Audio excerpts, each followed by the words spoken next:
တာကြပြီမလဲလေရင်ခွေမတန်တာစေပါဟိမန်ရဲ့အိမ်အိုလေးထဲမှာကိုတယောက်တည်းလေးအတိတ်စိတ်ဆွမ်းအားစေပါဟိမန်ရဲ့တခါတခါမင်းရဲ့အကြောင်းတွေတွေ့မင်းတပုံလေးကိုကြည့်ယုံလေ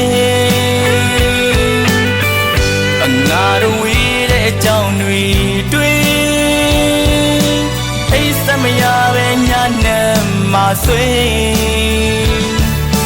သင်ပ